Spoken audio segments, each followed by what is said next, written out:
కన్నపల్లి మండలం జనకాపూర్ శివారు survey number 140లో కొన్ని ఏళ్లుగా సాగు చేసుకుంటున్న పరంపోగు భూమిని వేరే వ్యక్తులు కబ్జా చేసి అక్రమ పట్టా చేసుకున్నారని గ్రామానికి చెందిన పలువురు ఆరోపించారు. ఇదేంటని ప్రశ్నిస్తే బెదిరింపులకు పాల్పడుతున్నారని వాపోయారు. అధికారులు చర్యలు తీసుకొని తమ భూమిని తమకు అప్పగించాలని, కబ్జాదారులపై చర్యలు తీసుకోవాలని బాధితులు కోరుతున్నారు.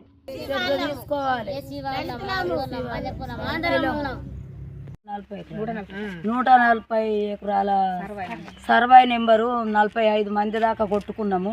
కొట్టుకున్న తర్వాత మనిషికి 2000 రూపాయలు జమ చేసుకున్నాం, మొట్లు వీకించుకున్నాం. ఎవరికైనా ఇచ్చుకుందాం మన చెయ్యి విరగదాకా అని అన్నారు.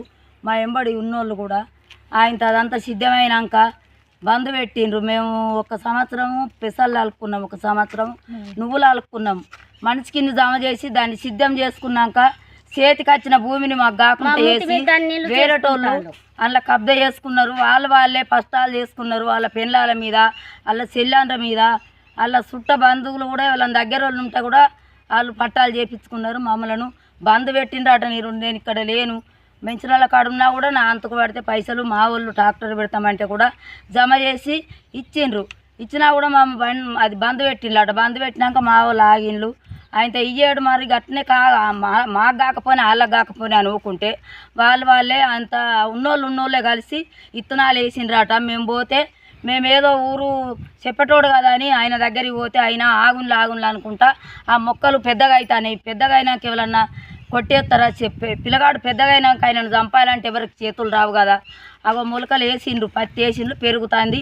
వాళ్ళ పేరు మీద పట్టాలు చేసుకొని ఉన్నారు. మరి మాకు అయితే ఏం కావాలి?